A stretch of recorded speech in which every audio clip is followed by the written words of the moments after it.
dalam rangka berdagang.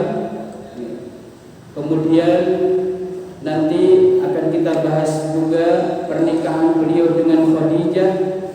Setelah itu keturunan Rasulullah SAW dari Khadijah siapa saja. Kemudian terkait dengan Binaul Ka'bah atau membangun kembali Ka'bah, dan kisah terkait at-tahkim ataupun menjadikan Rasulullah SAW sebagai hakim pemutus permasalahan di antara orang-orang kafir Quraisy. Pembahasan pertama yaitu terkait safaruhu ila Syam wa tijaratuhu fi mali Khadijah. Jadi Nabi SAW sebelum beliau menjalankan harta daripada Khadijah, Rasulullah sebelumnya sudah mulai berdagang. Kemudian beliau terkenal dengan amanahnya, kejujuran beliau, kemudian amanahnya juga demikian. Sebelum menjalankan hartanya Khadijah, beliau sudah mulai jualan, dan teman jualan beliau adalah As-Sa'id ibnu Abi Sa'id. As-Sa'id ibnu Abu Sa'id, dan beliau orang yang baik juga. Rasulullah SAW berteman dengan dia ketika berbisnis, ketika berdagang. Nah, dari situlah Rasulullah SAW dikenal dengan orang yang amanah, orang yang jujur, dijuluki sebagai Al-Amin, yaitu orang yang betul-betul menjaga amanah. Nah, ketika beliau ini terkenal dengan amanahnya, kejujurannya, dan bisa dipercaya ketika menjalankan suatu harta, dalam berdagang juga jujur, akhlaknya juga baik. Nah, dari situlah Khadijah binti Khuwailid, salah seorang wanita suku Quraisy. Beliau ini wanita yang terhormat, wanita yang terpandang, seorang janda kaya, kemudian terhormat juga, orangnya juga baik, orangnya juga menjaga diri. Kemudian dari sisi harta, orangnya kaya, dan biasanya beliau menyuruh orang untuk pergi berdagang pakai hartanya beliau. Artinya hartanya beliau diberikan kepada seseorang untuk diamanahkan kepada seseorang, silahkan berjualan ya, pakai hartanya beliau, jualan apapun, kemudian nanti beliaunya memberi upah orang yang menjalankan hartanya beliau ini. Ketika Khadijah binti Khuwailid ini mendengar bahwasannya di Mekah itu ada seorang pemuda yang amanah, yang bisa dipercaya dan akhlaknya baik, disinilah Khadijah beliau menawarkan kepada Nabi Muhammad SAW untuk sudi kiranya menjalankan hartanya berdagang ke negeri Syam. Sedangkan Khadijah radhiyallahu taala anha, beliau memiliki seorang budak laki-laki namanya Maisarah. Rasulullah SAW dipasrai, diamanai, kalian Khadijah untuk menjalankan hartanya Khadijah bersama budaknya Maisarah, berdagang ke negeri Syam. Negeri Syam itu pundi? Sebelumnya kita jelaskan. Wonten sekawan nggih, hingga sak mangkene Palestina, Lebanon, Suriah, maten-maten Yordan. Nggih, sekawan iki. Samangke dados 4 negara, dan niku negeri Syam. Berangkat saking Mekah ke sana, ke negeri Syam. Jualan, berdagang di sana. Hartanya siapa? Hartanya Khadijah. Dan alhamdulillah dari akhlaknya Rasulullah ketika jualan, Maisarah melihat betul Ketika dalam perjalanan Maisarah memperhatikan betul akhlaknya Rasulullah, begitu baiknya, pembicaraannya, kata-katanya juga demikian bagus betul. Kalau Bapak Ibu sekalian ingin mengetahui akhlak seseorang, pergi safar bersama dia, nanti ketahuan aslinya seperti apa. Gitu. Ternyata Rasulullah luar biasa bagusnya akhlaknya. Ketika safar bepergian jauh ke kota Syam bersama Maisarah heran melihat akhlaknya Rasulullah SAW. Kemudian dalam perjalanannya beliau ke Syam, kemudian perdagangannya, ternyata Allah Subhanahu wa Ta'ala memberikan keuntungan yang luar biasa dari perdagangan tersebut. Dan juga Allah berkahi keuntungan tersebut, sehingga dari situlah Khadijah semakin percaya kepada Nabi Muhammad SAW yang masih muda waktu itu. Nah, ketika Khadijah melihat kebaikan-kebaikan dan juga mendengar kabar dari sifat-sifat Rasulullah yang begitu baiknya dari Maisarah, dari sisi akhlaknya, kemudian juga keajaiban-keajaiban ketika bepergian menuju kota Syam. Di antara keajaiban-keajaiban tersebut, seperti hanya dalam perjalanan yang begitu panasnya, ternyata Allah Subhanahu wa Ta'ala menaungi Rasulullah SAW bersama Maisarah tersebut dengan dua malaikat, sebagaimana disebutkan mislu taqdimil malakaini lahu fil har. Keajaiban tersebut seperti halnya dua malaikat yang menaungi perjalanan dua orang, yaitu Nabi SAW bersama Maisarah menuju kota Syam, sehingga dalam perjalanan itu tidak merasakan panas teriknya matahari. Itu diceritakan kepada Khadijah. Kemudian dari sisi amanahnya juga demikian, akhlaknya, pembicaraannya kelihatan. Ternyata pada waktu capek perjalanan begitu jauhnya, ternyata akhlaknya juga baik orang ini, kelihatan betul. Oleh karenanya, ketika kita ingin mengetahui akhlak seseorang, kalau kita safar bersama dia, kalau memang baik, insya Allah memang baik. Umar ibn Khattab radhiyallahu taala anhu pernah ada seseorang yang memberikan persaksian kepada seorang laki-laki. Ketika Umar ibn Khattab bertanya kepada si fulan itu, si laki-laki itu, man yuzakkika, siapa yang merekomendasikan kamu? Karena saya tidak tahu kamu, siapa yang jadi saksi di sini kalau kamu itu orangnya bisa dipercaya? Kemudian ada seorang laki-laki bilang, ana ya Amirul Mukminin, saya, wahai Amirul Mukminin, saya merekomendasikan dia. Akhirnya orang tersebut ditanya sama Amirul Mukminin Umar ibn Khattab, hal safar tama'ahu, apakah kamu pernah bepergian bersama dia?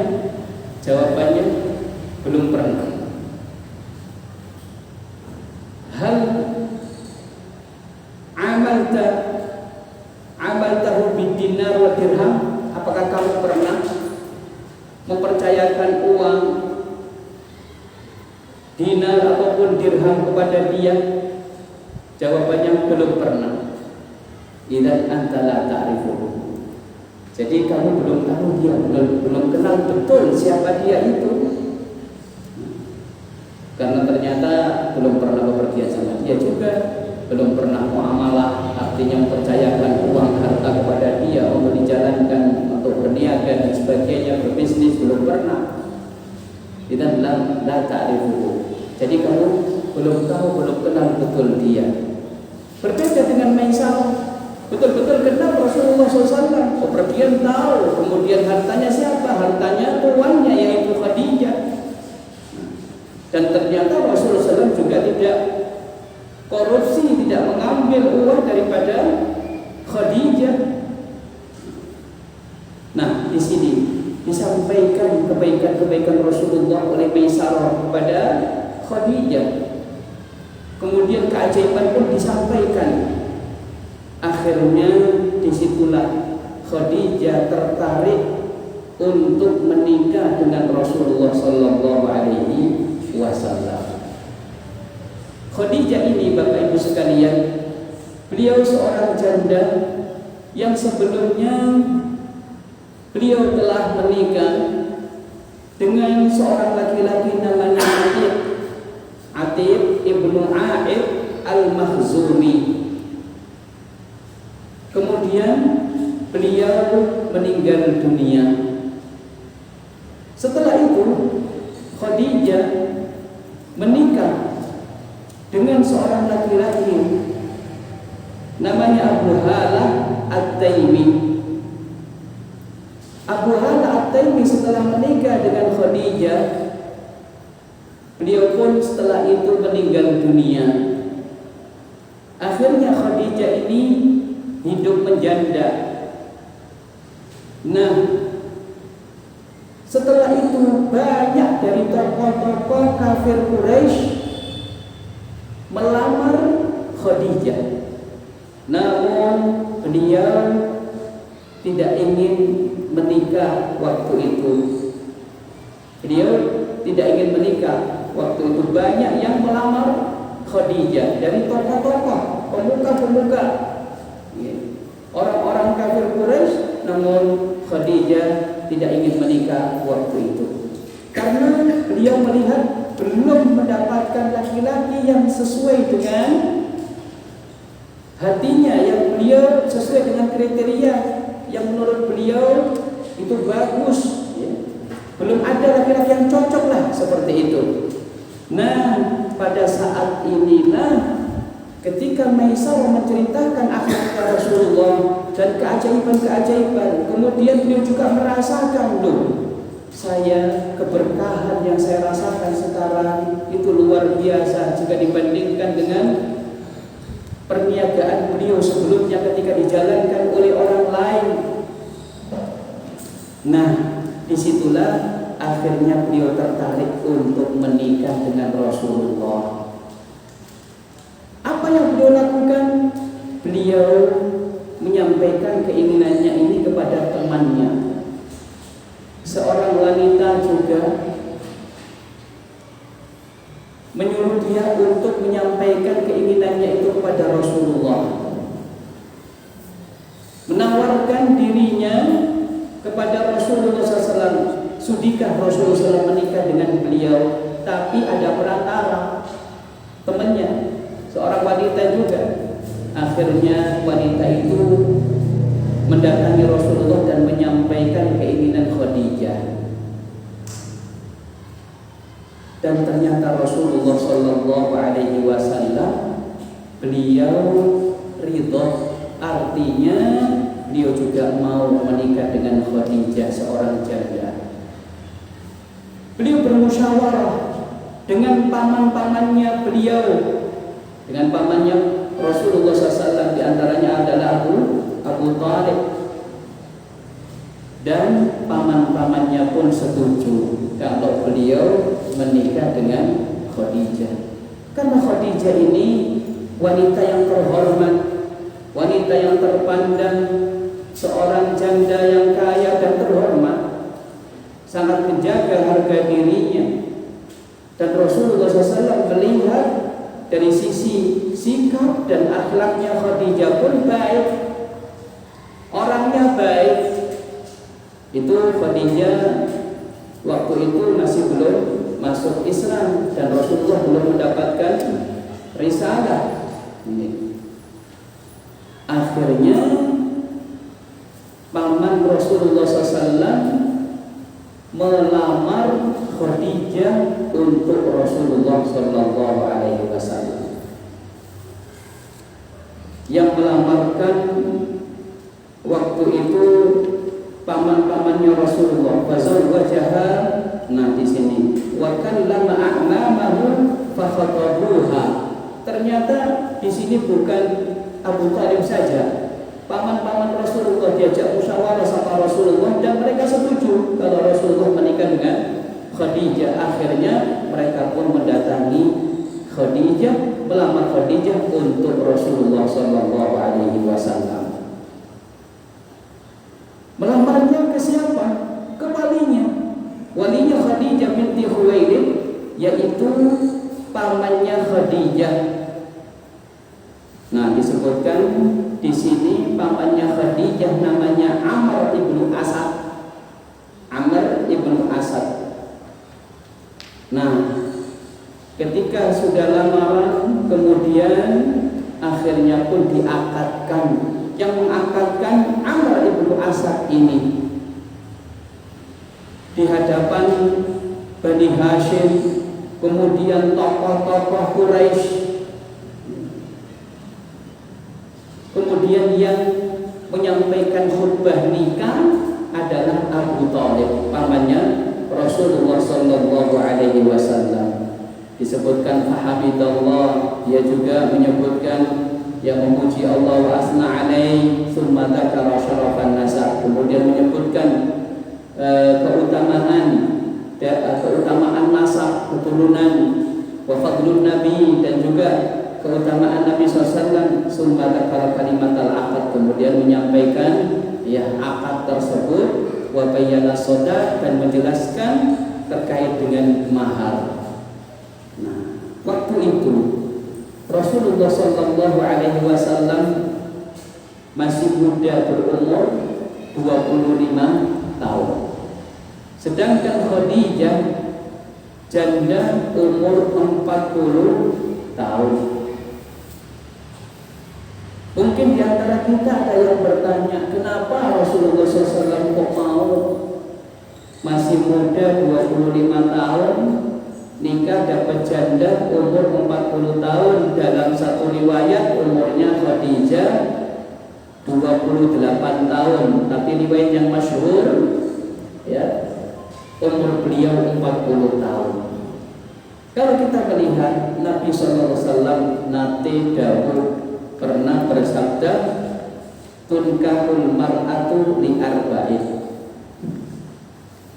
Wanita itu dinikahi karena 4 perkara. Niku kebiasaane ngoten. Sing pertama napa? 5 liha keranten hartanya.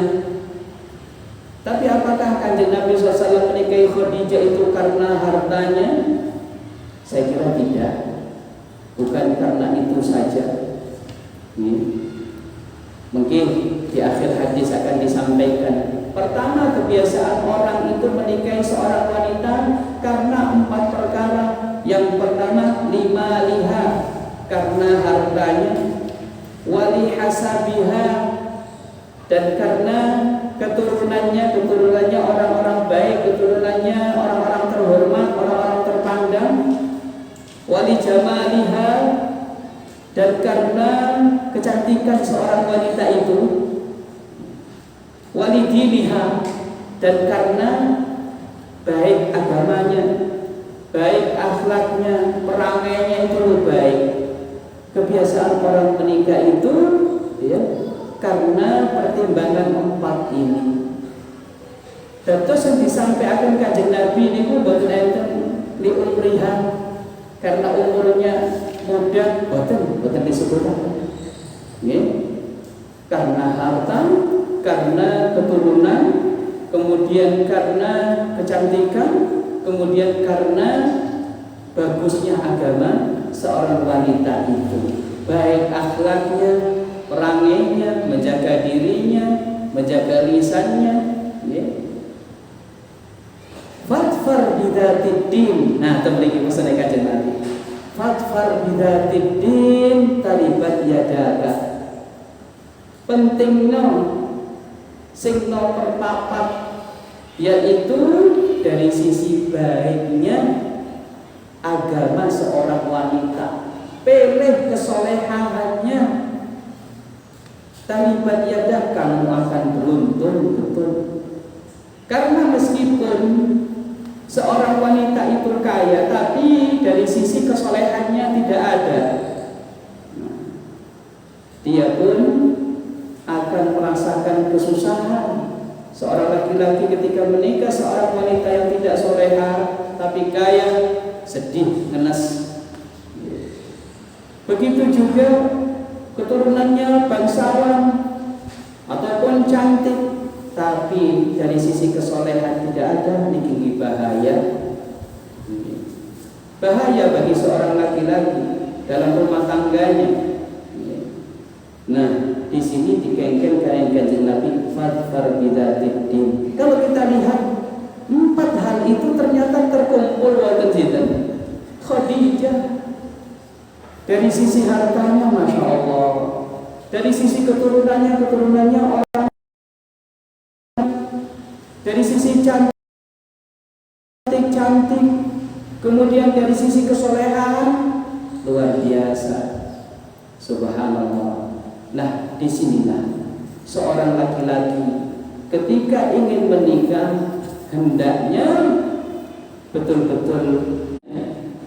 Seorang wanita pula ketika ingin menikah maka juga cari seorang laki-laki yang soleh, yang bisa dipercaya, yang baik akhlaknya, yang jujur. Sebagaimana Khadijah, beliau memilih seorang laki-laki yang tepat, pinter usaha, jujur, amanah, akhlaknya saya luar biasa. Nabi Shallallahu Alaihi Wasallam beliau juga memberikan edukasi kepada siapa? Kepada para wali wanita. Nabi SAW mengatakan, Indah atakum man tardawna dinahu wa khuluquhu fazawwijuhu. Jika datang kepada kamu wahai para wali, entah itu orang tua, entah itu siapa, pamannya ataupun siapa yang menjadi wali, Nabi SAW memberikan suatu pendidikan. Jika datang kepada kalian man tardawna dinahu, seorang laki-laki yang kalian itu ridho terhadap agamanya dia, baik akhlaknya, ketika ditelisik ternyata memang tetangga-tetangganya mengatakan anaknya itu baik, gak macam-macam, orangnya juga sholat 5 waktu, dan dia juga punya usaha jujur juga, tidak neko-neko.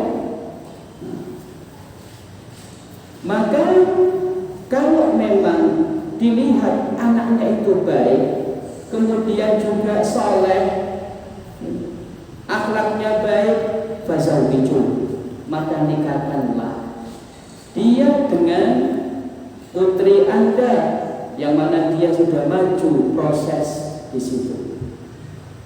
Illa taf'alu, jika kalian tidak melakukan hal tersebut, kata Rasulullah, padahal putrinya juga setuju, takun fitnatan fil ardi, maka hal itu akan menyebabkan fitnah di muka bumi, wa fasad, dan kerusakan arif, kerusakan yang luas, kerusakan yang besar. Hadis niki diriwayatkan oleh Hasan. Niki petunjuk dari Kanjeng Nabi Sallallahu Alaihi Wasallam. Jadi seorang wanita ketika menikah cari seorang laki-laki yang soleh. Minta kepada wali untuk menelisik baik apa tidak dia dari sisi akhlaknya dan sebagainya. Cari di mana kotanya, kalau bisa didatangi ke sana, ataupun kalau memang ada orang-orang yang kenal dengan dia, bisa ditelepon dan sebagainya, ditanyakan terkait dengan dia. Kalau memang baik, maka pilihlah laki-laki tersebut, langsungkan pernikahan dengannya. Nah, ini sebagaimana dilakukan oleh Khadijah binti Khuwailid. Kemudian juga kalau kita lihat, menawarkan seorang wanita kepada seorang laki-laki soleh, niku tidak masalah dan itu baik. Kalau kita lihat Khadijah binti Khuwailid, beliau menawarkan dirinya, tapi bukan beliau langsung, tidak. Kalau langsung nanti bisa jadi suatu fitnah, jadi ada perantara.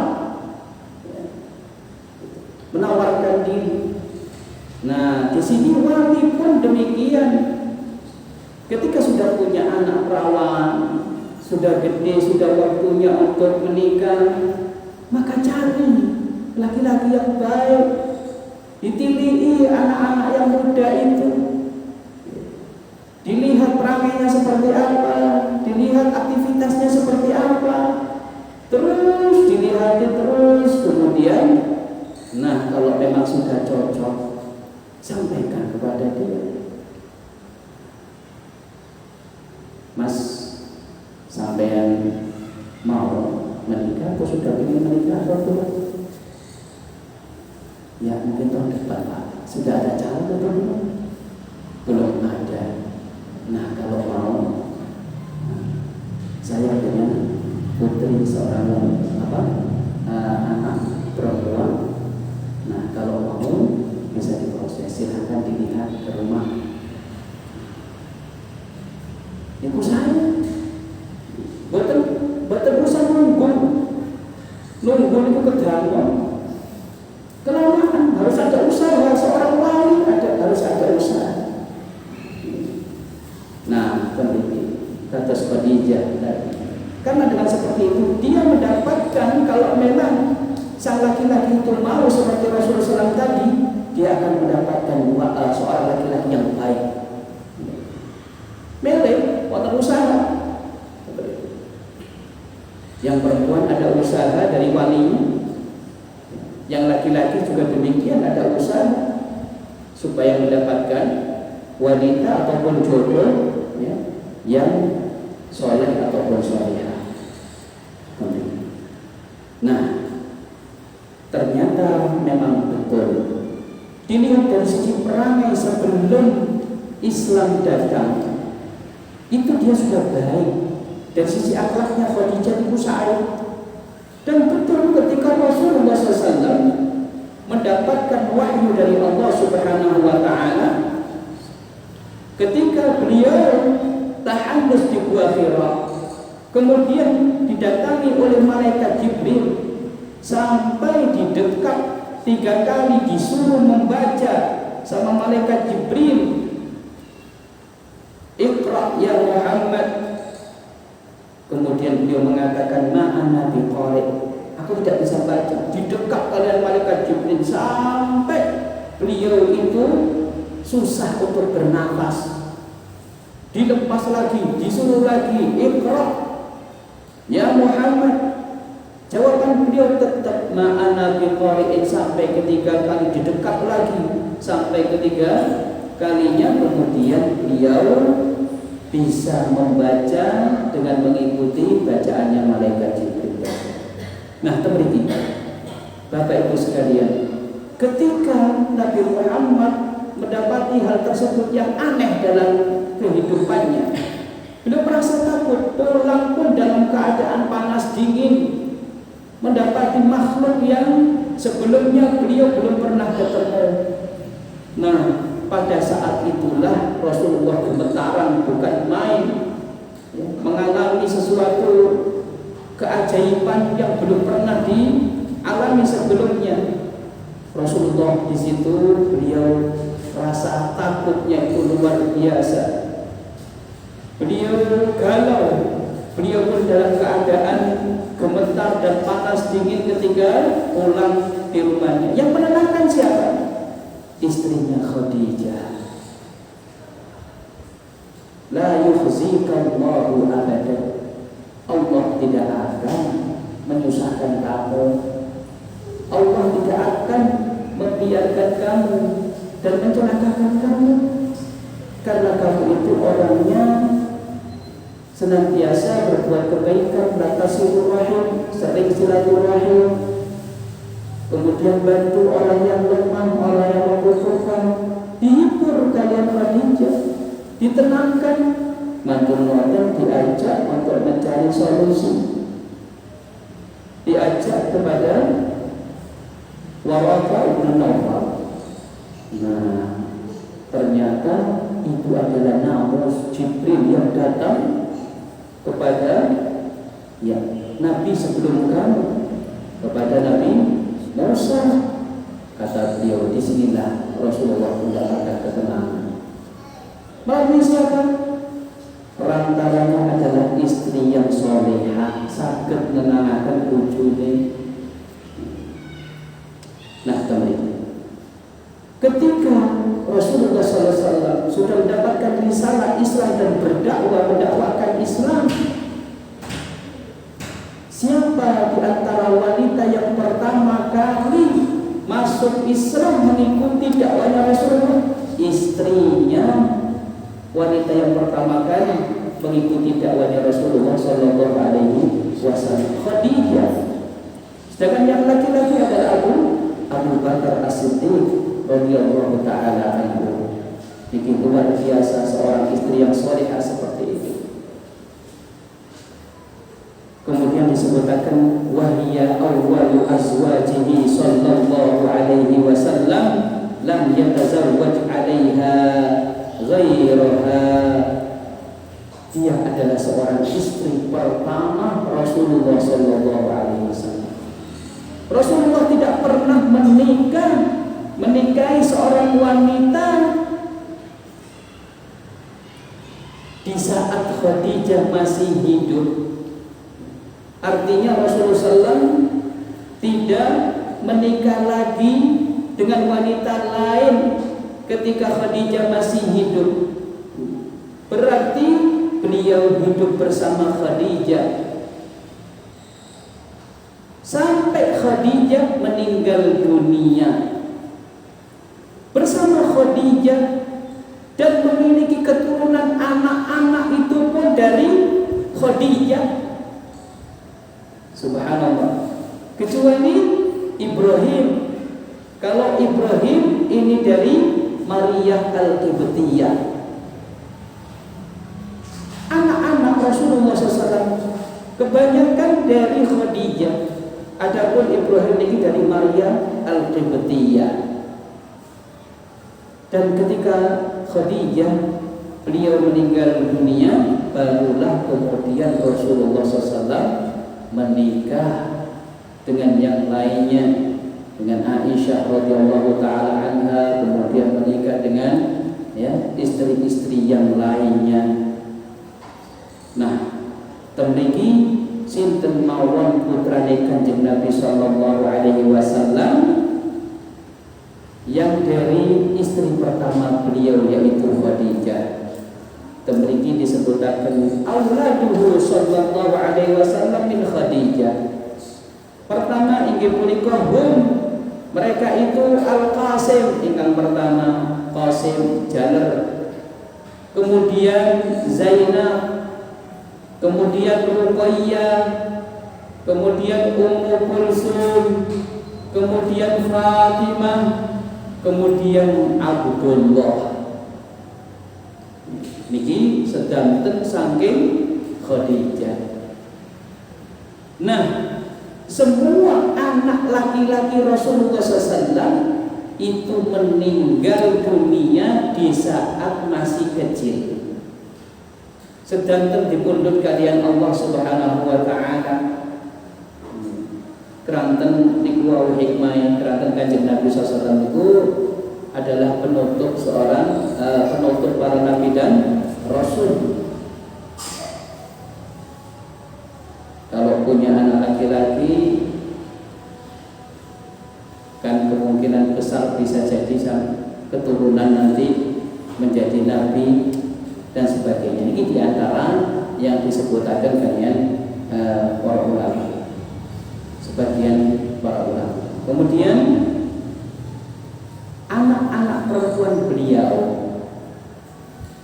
semuanya mendapati dakwanya Rasulullah Sallallahu Alaihi Wasallam, sehingga mereka semuanya dalam keadaan beriman dan masuk Islam.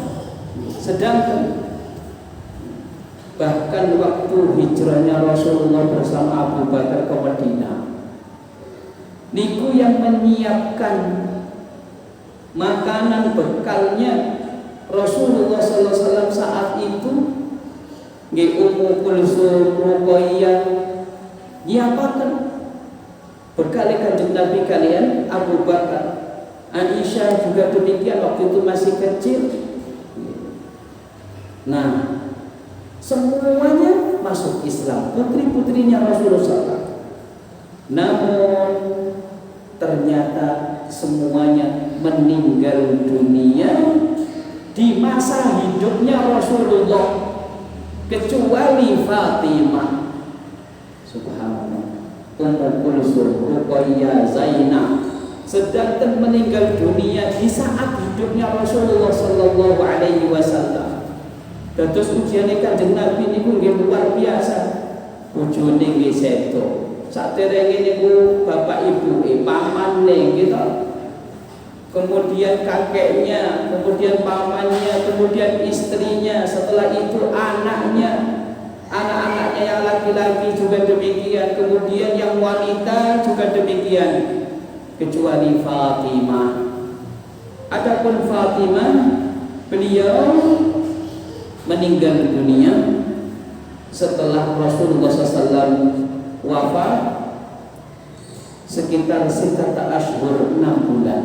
Mantul sedone Kanjeng Nabi, Fatimah, beliau meninggal dunia 6 bulan kemudian. Nah, niki terkait putra putrine Kanjeng Nabi sallallahu alaihi wasallam. Terus putrine Kanjeng Nabi sedanten masuk Islam, bahkan derek hijrah. Kalian Kanjeng Nabi dan Madinah ikut bersama Rasulullah. Hijrah juga ke Madinah, tapi bukan bareng kalian Kanjeng Nabi buatan, tapi juga hijrah ke Madinah. Hidup bersama Rasulullah di Madinah pula. Kemudian berikutnya binaul bait wa qissatut tahkim. Terkait kalian membangun Ka'bah. Waktu itu Nabi sallallahu alaihi wasallam umur beliau sampai pada 35 tahun. Ketika umur 35 tahun terjadilah peristiwa banjir kados banjir bandang. Arus yang begitu kencangnya mengenai Ka'bah, sehingga Ka'bah ini pondasinya, dindingnya juga sudah mulai rapuh dan sudah rusaklah Ka'bah itu ketika kena arus yang kuat tersebut. Nah, akhirnya orang-orang kafir Quraisy semuanya sepakat untuk membangun Ka'bah, mengumpulkan semua kabilah, dikumpulkan dan mereka sepakat untuk membangun Ka'bah dari harta yang bersih, dari harta yang suci. Disebutkan temriki fala yudkhilu fiha mahrabaghi. Mereka melarang jangan sampai ada harta yang dihasilkan dari melacur ataupun dari suatu kezaliman, wala bai'a riba, sampai harta yang dihasilkan dari riba itu pun sama mereka ya tidak diperkenankan untuk digunakan membangun Ka'bah tersebut. Wala madlamata ahad, dan juga tidak ada kezaliman harta yang dihasilkan dari kezaliman. Ini sampai di sana tereng. Mereka pun takut, khawatir, wahabu iqaballah ala hadmiha, khawatir kan masih ada bangunan niku, ketika ingin dibangun kembali kan perlu dibongkar. Ketika membongkar itu mereka takut, khawatir kalau Allah murka kepada mereka, padahal niatnya baik, yaitu untuk membangun kembali. Khawatir seperti yang terjadi pada Raja Abraha yang menghancurkan Ka'bah. Nah, nanti insya Allah kita lanjutkan, kita akan ada terlebih dahulu.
Dan kita lanjutkan. Ketika orang-orang Quraisy sudah sepakat ingin bangun Ka'bah dan sudah mengumpulkan harta-harta yang suci, harta-harta yang halal, tidak ada di situ harta-harta yang memang dihasilkan dari hal-hal yang diharamkan. Ketika ingin menghancurkan Ka'bah, tembok Ka'bah yang masih tersisa untuk dibangun kembali, itu takut. Kemudian ada salah seorang tokoh dari Quraisy, yaitu Al-Walid ibn Mughirah. Dia mengatakan, Innallaha la yahliful muslihin. Sesungguhnya Allah Subhanahu wa taala tidak akan membinasakan, menyiksa, menghancurkan orang-orang yang berbuat kebaikan. Lawang kita akan membangun Ka'bah tersebut, kita robohkan yang lama, kita ganti yang lebih bagus lagi, tidak masalah. Insya Allah Allah tidak akan murka kepada kita. Akhirnya dimulailah, yang memulai siapa? Al-Walid ibn Mughirah. Nah, ini juga kehormatan Ka'bah yang luar biasa dijaga oleh Allah SWT. Ya. Memang Ka'bah ini terhormat, dihormati. Dalam hati mereka pun Allah SWT memang memunculkan hati-hati yang memang perhatian terhadap Ka'bah, sehingga Ka'bah itu terjaga. Hatta wasalu biha ila qawaidi Ibrahim. Jadi beliau yang memulai menghancurkan tembok-tembok yang masih tersisa. Al-Walid bin Mughirah ini yang memulai, sampai kelihatan pondasi yang dibangun oleh Nabi Ibrahim. Nah, ketika sudah kelihatan pondasi yang dibangun oleh Nabi Ibrahim, mereka sudah mulai bergerak setiap kabilah untuk membangun Ka'bah tersebut. Tokoh-tokohnya ngangkati batu-batu untuk ditaruh jadikan tembok Ka'bah tersebut. Nabi pun demikian ikut di situ, ngangkat batu bersama paman-pamannya, bersama Al-Abbas, paman beliau juga ngangkat batu untuk bangun Ka'bah tersebut. Dan tukang bangunannya waktu itu yang ahli dalam bidang pertukangan, seorang laki-laki dari Romawi, Bana Rumi. Namanya siapa? Bakum, disebutkan temeriki. Namanya Bakum. Nah, namun ternyata harta yang suci tersebut yang dikumpulkan ternyata diperkirakan tidak sampai bisa selesai tuntas bangun Ka'bah tersebut di atas pondasi yang dibangun oleh Nabi Ibrahim. Oleh karenanya mereka pun akhirnya sepakat, sudahlah kita sebagian sampai di sini saja dulu. Jadi yang dibangun itu persegi 4, sedangkan sekitar 6 dirok dari yang segi 4 itu tadi dikeluarkan, artinya tidak dibangun tembok tinggi, tidak dikeluarkan dari bangunan tersebut, namun dibangun secukupnya dengan tembok hanya ya sekitar seginilah, tidak sampai penuh. Nah, sak mangke niku disebut dengan Hijr Ismail niku. Rendah kan temboknya gitu. Lah di situ. Nah, Hijr Ismail niku termasuk Ka'bah. Niku pondasi Nabi Ibrahim seumpami dibangun sedanten ngoten nggih, mboten persegi 4. Nggih. Ngoten. Wonten ingkang ngeten, setengah lingkaran. Nah, itu Hijr Ismail. Oleh karenanya, siapa yang ingin sholat sunnah di dalam Ka'bah tanpa membuka pintu Ka'bah, sinten ingkang saged mlebet mriku. Nah, pengen sholat sunnah di dalam Ka'bah, monggo mlebet ten Hijr Ismail, sholat sunnah 2 rakaat ngadap ke Ka'bah, ke tembok Ka'bah niku. Karena itu masuk Ka'bah Hijr Ismail niku. Nah, itu. Nah, akhirnya bangun. Ketika sampai bangun Hajar Aswad, mereka pun akhirnya bermusyawarah siapa yang meletakkan Hajar Aswad ini di tempatnya. Di antara mereka tokoh-tokoh kabilah Quraisy ini, karena Quraisy ini kan kabilah besar, di bawahnya kan kabilah-kabilah banyak. Tokoh-tokoh mereka saling mengatakan saya saja berebut untuk meletakkan Hajar Aswad tersebut, karena itu satu kemuliaan. Sampai 4 hari musyawarah itu, sampai 5 hari tidak selesai-selesai, belum bisa ditentukan siapa. Tengkar di antara mereka sampai akan terjadi perang saudara di antara mereka sendiri. Sampai akan terjadi ya pertumpahan darah di Masjidil Haram. Nah, akhirnya ada seorang tokoh Quraisy yang dianggap paling sepuh, yaitu Abu Umayyah ibnul Mughirah. Beliau mengatakan kepada mereka semuanya, sudah, sekarang nggak usah bertengkar, nggak usah ribut. Sekarang kita sepakati saja. Kita mencari seseorang yang kita sepakati untuk memutuskan perkara kita, permasalahan kita. Nah, bagaimana menurut kalian? Mereka sepakat, ya, siap. Nah, kita tentukan, yaitu orang pada hari ini Yang pertama kali masuk ke masjid ini dialah yang akan kita jadikan sebagai hakim yang dia memutuskan permasalahan kita. Kita terima keputusan apa saja yang dia sampaikan, yang dia putuskan, kita terima. Jangan sampai tidak ada yang terima. Iya, sepakat.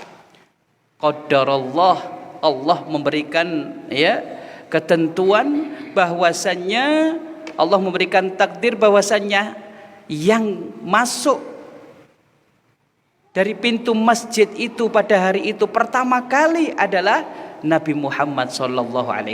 Waktu itu umur 35 tahun. Akhirnya mereka pun tahu bahwa yang masuk itu adalah Nabi Muhammad. Nah, kemudian mereka langsung berbisik-bisik, hada al-amin, ini adalah orang yang bisa dipercaya. Radina bihi, kami rela, kami terima keputusan dia. Akhirnya ada yang menyampaikan kepada beliau tentang musyawarah kesepakatan mereka. Akhirnya Rasulullah pun mau dijadikan sebagai pemutus permasalahan mereka, menyelesaikan permasalahan mereka. Rasulullah pun hakim, orangnya bijaksana. Beliau ngambil sorban, kemudian dengan sorban itu diletakkanlah Hajar Aswad di situ. Kemudian kepala suku dari kabilah yang berbagai macam itu tadi disuruh sama Rasulullah megang ujungnya napa sorban niku wau, dikengken ngangkat bareng-bareng untuk membawa ke tempatnya Hajar Aswad. Akhirnya mereka pun tidak ada di situ permusuhan karena semuanya sudah ngangkat Hajar Aswad itu. Setelah sudah dekat tempatnya, Rasulullah lah yang meletakkan Hajar Aswad itu ke tempatnya, sehingga tidak terjadi di situ pertumpahan darah. Lah niki Hajar Aswad niki jarake kalian lantai itu sekitar 1,5 meter. Adapun pintu Ka'bah 2 meter lebih tinggi lagi, karena mereka tidak ingin memasukkan ke Ka'bah kecuali orang-orang yang mereka setujui, yang mereka izinkan. Jadi susah kalau masuk Ka'bah, harus pakai tangga. Dan niki terkait dengan pembangunan Ka'bah.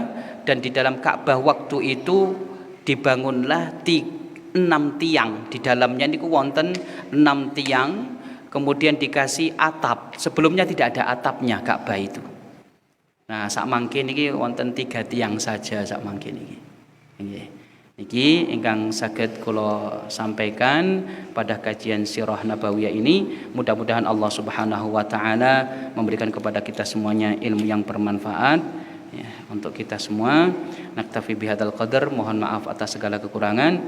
Kita tutup dengan doa kafaratul majlis. Subhanakallahumma bihamdika asyhadu an la ilaha illa anta astaghfiruka wa atubu ilaik. Assalamualaikum warahmatullahi wabarakatuh.